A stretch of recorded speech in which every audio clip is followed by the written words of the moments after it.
The Business Buzz, an insightful and fresh take on a variety of issues that impact the local business environment. This is where we address the business topics that matter. Here's your host, Sabrina Turner.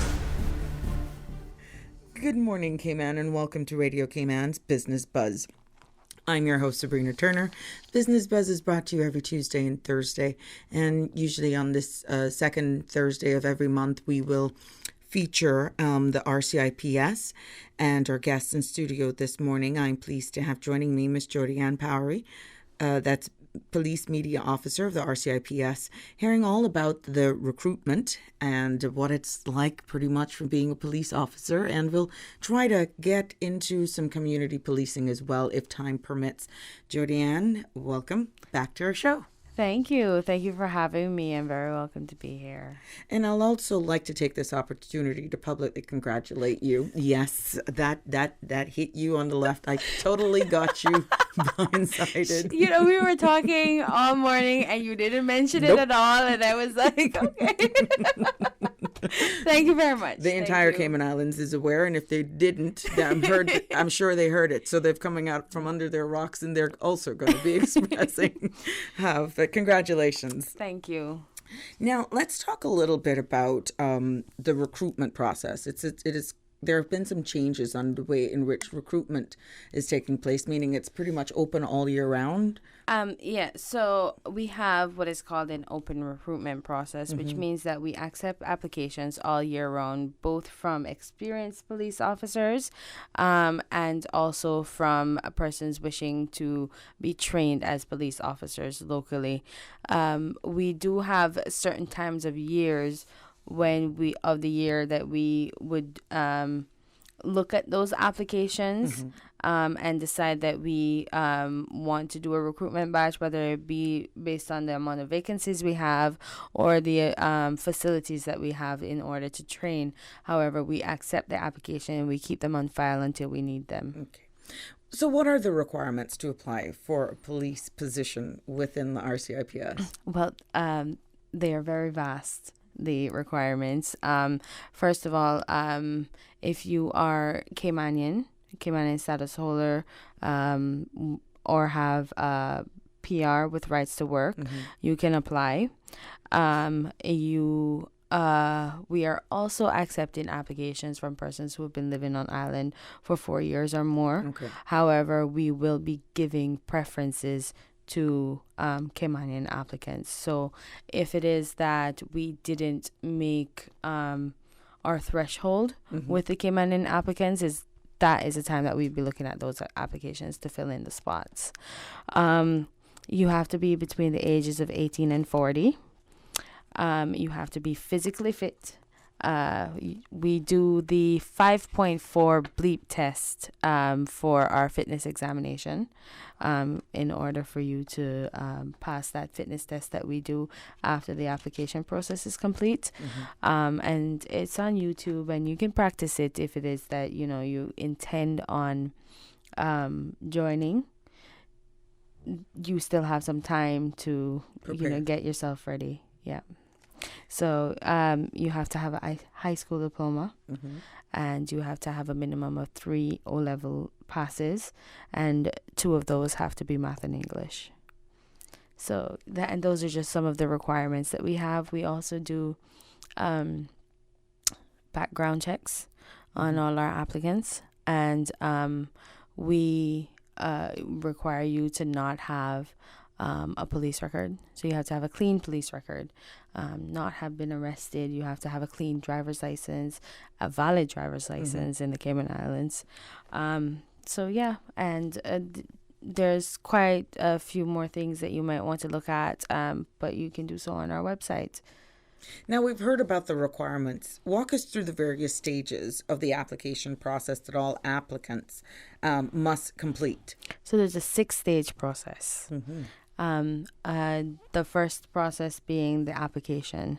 So we go through your application and we make sure that the questions that you've answered on the application, they're truthful questions, because integrity is a large part of being a police officer. It's the most important asset that you have is your integrity. That's true. As a police officer, because if you don't have that, then we don't win any court cases. So the application process is one of those, and I just want to say, please, please, please, you are applying to the police. Chances are we know the answer to the questions that we're asking you. Answer them truthfully, give explanations where explanations are asked for, and hope for the best. We treat each application on its own merits, and it depends on circumstances. So there's no hard or fast rule about it. Answer the questions truthfully, and we'll take it from there. But don't lie on your applications, because then that's setting up red flags right there. Yeah. And that's whether or not you're applying for a position at RCIPS. That's anywhere you're applying to. Yeah, anywhere. It definitely leaves a bad taste in a prospective employer's mouth when you start off on a lie, and it cannot end well. No. What are some of the advantages of working as a police officer with the RCIPS? Well, there's a lot of advantages. I have been a police officer for 10 years. I have worked in various departments, so I can say that we are a very diverse department. There are a lot of opportunities for growth, for increase in rank. There are a lot of opportunity to learn new things. So we have departments varying from the family support unit, if you're interested in social work, for instance, or the financial crimes unit if you're interested in, finances, or if you have a degree in finances and would like to work with the police. We have community policing department. We have a firearms capable unit as well. The firearms response unit is what they're called. Currently, we still have a marine unit. However, that will be transitioning into the Coast Guard pretty soon. So that'll be a separate department. Things to hear about as well. Yes. And we also have a air support unit. If you're interested in piloting, or if you already have a pilot's license and would like to work in law enforcement. And that department is also expanding pretty soon as well. So it's definitely something for people to pay attention to. Yeah. Now, many persons, as kids, well, I shouldn't say many persons. Normally, when you try to, I guess, chastise a child or correct them, the first thing people normally say, I'm going to call the police on you. I really don't like when people do that, because then kids, they're afraid of me. And Yes. what I want is, I want children to be confident in going to a police officer when they're in trouble. I want children to be able to, I want police officers to be likable to children, so that they have confidence telling them things that they wouldn't tell other adults, because that's the role that we play in the society as well. It's not just writing tickets and making arrests. It's supposed to be building confidence in the community, including the children. And so when you point us out to be the boogeyman, it's, and I can see where it might be beneficial to a parent to be like law enforcement order side of things, but then if it's actually pushed on them fearfully, that's not sending a good vibe as well. Yes, and there are ways to do things. So please don't scare the little ones. I really don't like when they run away from me. My neighbor's son plays with me when I'm in my civilian clothes, but he won't go near me when I'm in my police uniform. Wow. It's crazy. That's what we need to break. That's what we need to change. Absolutely. How can persons obtain application forms? Where can they get them from? Well, you can apply online. Our applications online, they had a glitch last week that's been solved. They're working. I tested it, sent in a test application to HR. They were like, why is she applying? So they have been fixed. You can submit your applications directly through the website, www.rcips.ky. I have a banner on the top of the website, and if you click on the banner, it goes directly to the application page for the recruitment, and you can submit through the site, or you can download the application form from the website, or you can come into our HQ and pick up an application form, and you can drop it off there as well. Now, although there's a recruitment drive on all the time, is there specific deadlines to get into with a specific batch? Well, for this batch, our deadline for applications is the 6th of December. Okay, December. So we started on the 6th of November, and we're finishing on the 6th of December. I want to also say that we're going to be having a recruitment fair. That fair is going to be at the Training and Development Unit at Governor's Square on Saturday, the 23rd of November, and we're going to be starting from 9 in the morning. And so if you have any questions about the recruitment, any last minute questions before you apply, if you want to learn some more about our departments, we're going to be having officers out there who will be from different departments to tell you about their roles and so on. So please do come out and have a look. Now, Jordan, you're a police officer. Yes. You joined the force, and Yes. now you're media. Yes. How did you go from that to where you are now? What's even crazier is that I was a detective before I started. Before I started in the media unit, yes. Again, it's just time. highlighting different It's time. careers. Yeah, it's just so many different things that you can do within the police. It's such a vast and wide organization, and not only do we employ police officers, but we also have a vast amount of civilian positions as well, from accounts officers to business managers to HR officers and managers, receptionists, a wide amount of administrative secretaries, because we need those staff as well for our Now, police media officer, you're Yes. actually the face of the RCIPS. And Yes. when you actually take a mic or there's a camera in the front of you, you have to be conscious yes. of how things are perceived and how you actually Absolutely. dispense information. Is that something that you had to actually get training or just Yes, try I to? was trained. I initially had local training, and then I was sent away to Kentucky, of all places, Louisville, Kentucky, to get media training in law enforcement. And so I did that as well. How Yes. have you found what you're doing now versus being back out on the road, and how do you compare the two? Because you're still a police officer at the end of the day. It is different. It's a different type of role, but my experiences that I brought from being a detective and from being a community police officer and being a patrol officer has helped me in this role a lot, because I'm able to answer questions that you ask me fluently and off the top of my head because of those experiences, because of the things that I learned. The laws that I know because of the work that I've been doing over the past 10 years. And so it all works together. Yes.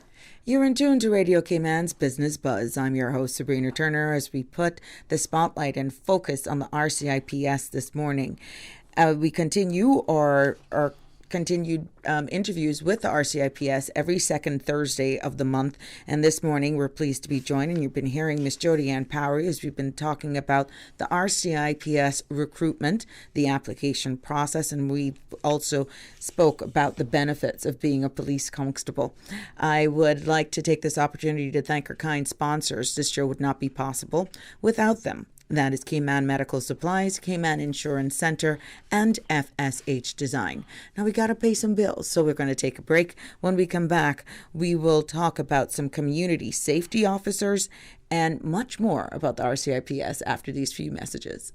Cayman Medical Supplies, now providing Cayman Brac with medical supplies. Call 949-6211. And Cayman Medical Supplies will arrange to ship from wheelchairs and walkers to all kinds of medical supplies. Your order will be shipped to you either by Cayman Airways or Thompson Shipping for one agreed upon price. Telephone 949-6211. Cayman Medical Supplies, located at number 93 Smith Road, Windward Center, providing quality pharmaceuticals, medical supplies, and consumer products to healthcare providers, retailers, and ultimately the patients at a reasonable rate in a friendly, caring, and timely manner.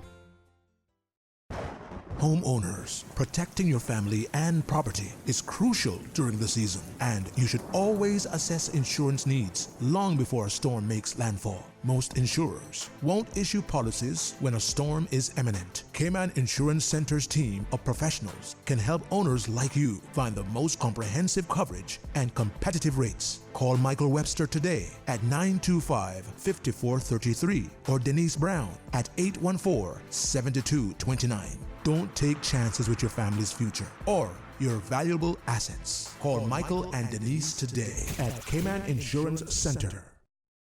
Marketing. It is the key that no business can live without. From social media to Google Ads, websites to app development, or even graphic design to video commercials, FSH Design is here to help you and your business succeed. We focus on personalized digital marketing and offer advertising consultations for each of our clients. Don't waste time. We want to help you reach your marketing goals today. We work directly with you and your business to generate a strategic marketing plan that will develop current and creative results. Check out our website at fshdesign.com. The Cayman Islands Seafarers Association wishes to inform all members that there will be a general meeting on Tuesday, November 19th at 7:30 p.m. in the Seafarers Hall located on Victory Avenue in Prospect. Members of the Verdant Isle Group will attend the meeting and give highlights of the planned cruise ship dock. Transportation will be provided as usual with 3 buses leaving from West Bay Town Hall at 6 p.m. The Barnes bus route in Georgetown leaves the public library area at 6:45, stopping at the Cayman Compass building and the airport Fosters. The bus marked Bobo $1 public transport and is blue in color will do pickups from British Caymanian and Uncle Bill's store on Eastern Avenue via Walker's Road, Shedden Road, and Crew Road. The East End bus pickups are the primary school parking lot, the gas station, and wreck of the 10 sales starting at 5:45. North side pickups are at Chisholm Store and the soccer field starting at 6:15. The Boddentown pickups are at Lorna's gas station at 6:45, followed by Savannah pickups at the gas station next to Wendy's at 7 o'clock. Remember, seafarers, the next general meeting is Tuesday, November 19th, 7:30 p.m. at the Hall. Welcome back to the Business Buzz, the business topics that matter, an insightful and fresh take on a variety of issues that impact the local business environment. Business Buzz. Welcome back to the Business Buzz, keeping the spotlight and hearing more from the RCIPS. In studio with me is Miss Jody Ann Powery, Police Media Officer.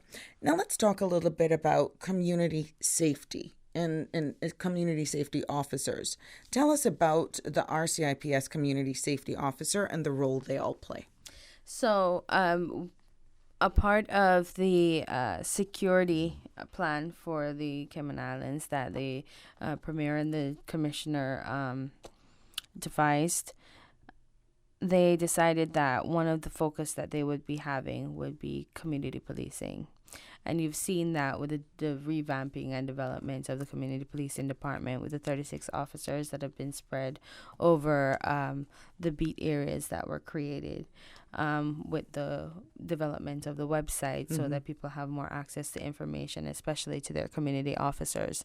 A part of that as well, they have decided to have community safety officers. Those officers are part-time officers. They are not police officers. They do not have policing capabilities. Their role is mainly to identify safety issues in their communities that they're working in, and either finding a way to solve those problems on their own or reporting them to their heads, which is Inspector Courtney Miles, in charge of the community policing department, so that the beat officers can assist them in finding a solution to those problems. So they do not effect arrests.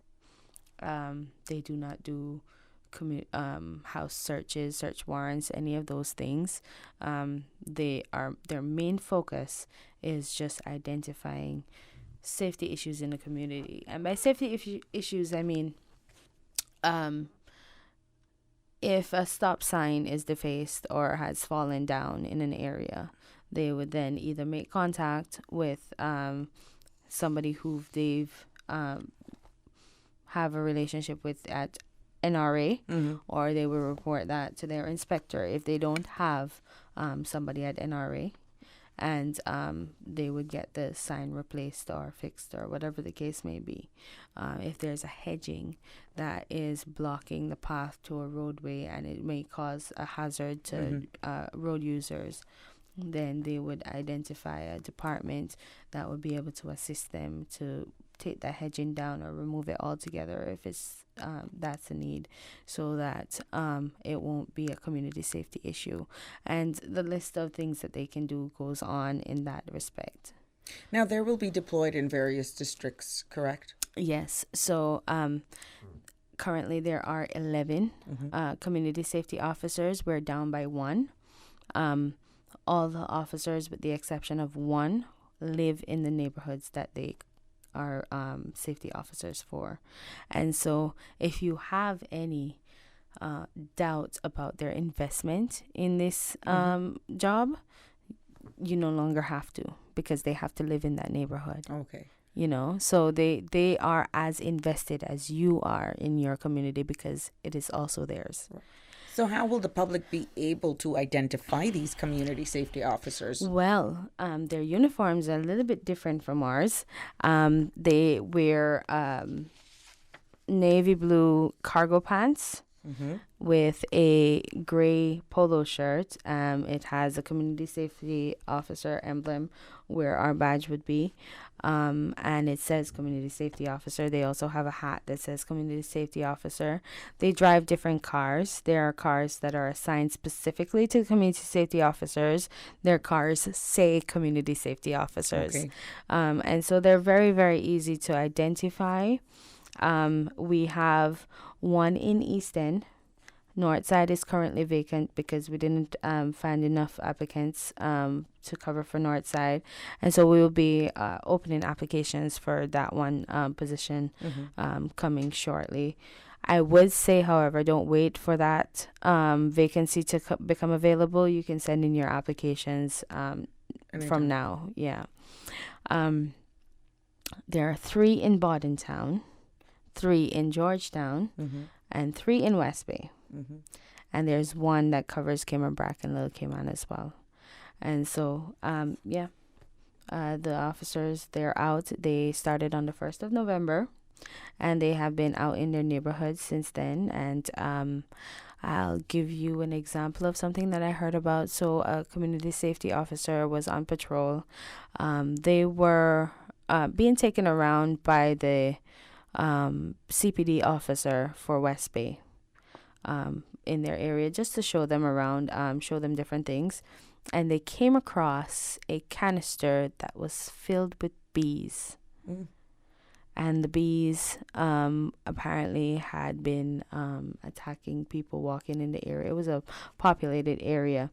And they organized for beekeepers to come and remove the bees and relocate them from that area. And that's just one of the things that they would be doing in their communities. So they will be, they're part-time. They're part-time. They're not full-time job. So they're mainly how much hours a week would they be they're deployed? required to do a minimum of 20 hours a week. And so what I would say is that if you're interested in becoming a community safety officer, you have to have a part-time capability. You have to have the time to do that, and you have to have a drive to assist your community. Now, will they be partnering with any neighborhood watches and community groups? I can imagine they will. I can imagine that some of them are probably already a part of neighborhood watches in their own communities. And if their communities don't have neighborhood watches, that would be something that they would be looking to develop. Yes. Now, are people becoming more willing to report to the police, let's say, suspicious activity and crime happening within the communities? Or they're still reluctant to do so? I can say that since the implementation of our website, we have had a lot of tips sent into our website through our website. And so I can judge it based on those things because I have direct access to our website. However, I do think that there's always a need for more information from the public. We thrive on information at the police. And so, and I'll say, for instance, there was a recent murder in West Bay that just took place on Tuesday. Yes. And detectives are asking for witnesses for that. And that is a very, very serious incident. And so, if you have information on that, please do let us know. And Crime Stoppers has put up a reward for $50,000 if your information leads to something substantial. So, what do you think that as a community, and to win back the trust of the people in order to come forward with information, what do you think would have to take place for that trust to get to the point where people are openly willing to assist in solving crimes? Well, the trust didn't degrade overnight. It did so over a period of time. And I think that it'll take just as much time, if not more, to regain that trust. But it'll take also consistency on our part in sharing information with the public. And that's why I was assigned this role as well. Sharing information so that the public knows what we're doing. Because I don't think that in the past it was that we weren't doing anything. I think it was just that we didn't let the public know readily what we were doing when we were doing it. And so it may have given the perception that to the public that we probably didn't care about what they thought about what we were doing. And that isn't the case at all. It's just that with this new age of social media and technology, we just kind of have to develop, change your strategies and building those trust back with programs such as the community safety officers, the beat officers. These are bridges that are actually going straight to you to be more transparent in how you deal with persons. But again, there is one thing of sharing the information, but then one is fearful of retaliation on them because they're assisting. Well, like I said, Crime Stoppers is anonymous. They have nothing to do with the police. Their call center is off island. It's a Miami-based call center. You don't have a chance of somebody recognizing your voice when you call there. You can do it online. Our tip center is also anonymous, capable. You can choose to let us know who you are and ask for feedback to see if your tip went anywhere, or you can choose not to let us know. It's up to you entirely. But at the same time, if you want to see change in your community, you have to be a part of that change as well. Michael Jackson said it. Go, girl. Look at you quoting lines. Ms. Jody Ann Bowery, Police Media Officer of the RCIPS. We'll take our final break for the morning. When we come back, we'll recap, and I'll throw some side ones at her. But you don't have to be scared. Keep it locked to the Business Buzz for more after these few messages. Oh gosh. Don't let the stress of taking care of loved ones get you down. Home care, now made easier with K-Man Medical Supplies. 100% K-Manian owned. K-Man Medical Supplies now stocks a wide range of home care supplies. Hospital beds, all types of wheelchairs, including beach access wheelchairs, lifts, commodes, shower chairs, walkers, Curad brand orthopedic supplies. Free blood glucose monitors with the purchase of 1 pack of test strips, blue underpads, and a whole lot more. Need home care convenience? Drop by K-Man Medical Supplies at 93 Smith Road, Windward Center, or call 949-6211. Free delivery. Marketing. It is the key that no business can live without. From social media to Google Ads, websites to app development, or even graphic design to video commercials, FSH Design is here to help you and your business succeed. We focus on personalized digital marketing and offer advertising consultations for each of our clients. Don't waste time. We want to help you reach your marketing goals today. We work directly with you and your business to generate a strategic marketing plan that will develop current and creative results. Check out our website at fshdesign.com. Homeowners, protecting your family and property is crucial during the season, and you should always assess insurance needs long before a storm makes landfall. Most insurers won't issue policies when a storm is imminent. Cayman Insurance Center's team of professionals can help owners like you find the most comprehensive coverage and competitive rates. Call Michael Webster today at 925-5433 or Denise Brown at 814-7229. Don't take chances with your family's future or your valuable assets. Call Michael and Denise today at Cayman Insurance Center.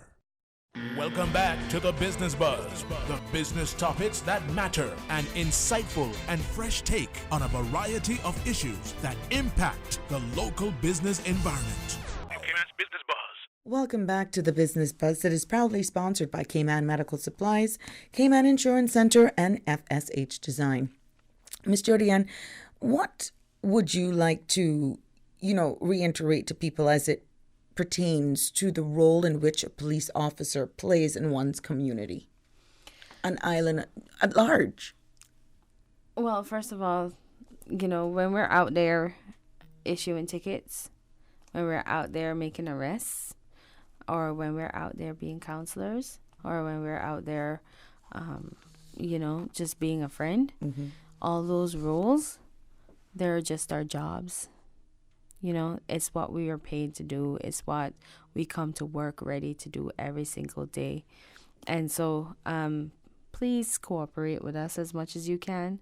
A lot of times I feel like people get so emotional with their situation that they don't understand or they don't realize that we're just doing our jobs, and somebody has to do it. Can you imagine a world without police officers? No, I don't want to, because you got them and you see what we got. Yeah. Now, do you feel sometime that etiquette and how one in your position approaches someone who is obviously doing wrong can be toned down a little bit just for peace sake? Absolutely. Because I think that, some of them have displayed some arrogance, and there's power in the uniform in itself. Yeah, absolutely. I'll tell you what my approach is to any situation. I always start down here. I always start down here, and I try to diffuse the situation as much as possible from down here, from your level. But if I see that isn't working, that's when I kick it up a notch. But I don't kick it up too far that I have to bring it back down, because then that'll be defeating the purpose. And so I think that it just kind of depends on strategy. It depends on the situation in itself, and it depends on, what the environment is like at the time. Because if I go to a situation where somebody's life is in immediate danger, I'm not going to start down here. Of course. But it definitely does depend on the situation. And I just want to say, in any organization, there are good employees and there are bad ones. But if you don't tell us, we won't know. And so I encourage anybody, if you have feedback for us, we have a feedback option along with the tips on our website, the www.rcips.ky. Right. Send us anything that you think that we need to know, and we accept that information readily. I am not opposed to people being critical. It comes with the job. It comes with the job, yes. How important is it as well for a police officer to be objective and not draw to conclusions before time? It is absolutely imperative. Our job as police officers is to identify the facts and present them. We don't pick sides. We're not supposed to. And that's for a judge and jury. Our job is to lay out the facts to the Office of the DPP so that charges can be laid. Yes. How can persons keep up to date with the RCIPS? Well, you can do so through our various social media. We have a Twitter account, Cayman Policing. We have Cayman Policing on Instagram, and we have a Facebook account as well.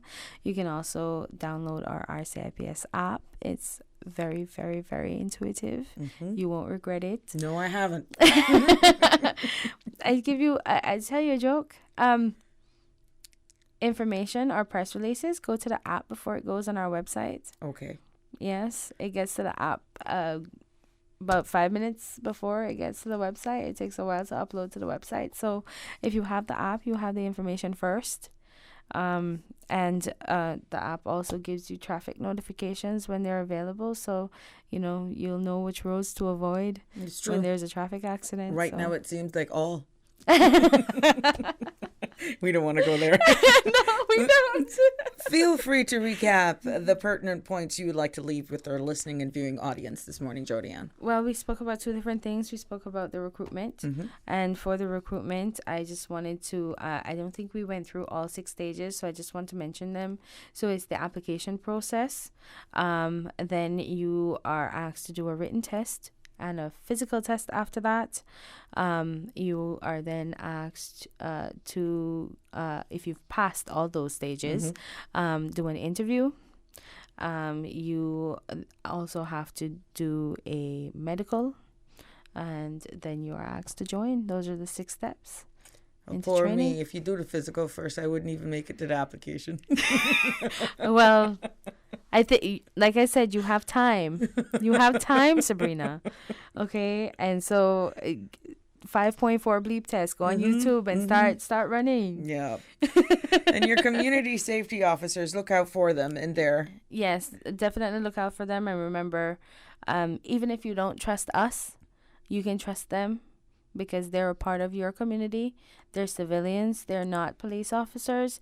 And that's one of the reasons why they were so important to our service as well, because it is important for us to know that you're comfortable providing us with information.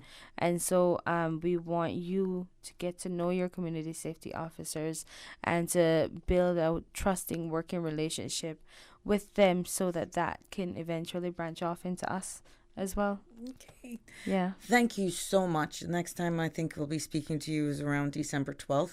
Probably. It sounds a long way away, but really, it'll be the final one for 2019. And I can imagine that we'll probably be talking about our Christmas operations during that time. Yes, I'm quite sure. And recapping on how these community safety officers are definitely getting perfect timing, by the way. Yes. Yes. But it's always a pleasure, Ms. Jodianne, to have you all featured on the Business Buzz. And I think it's a very important to have this type of collaboration and to have you on a radio station and a show like this to keep that connectivity with the public. Thank you. And again, congratulations. Thank you.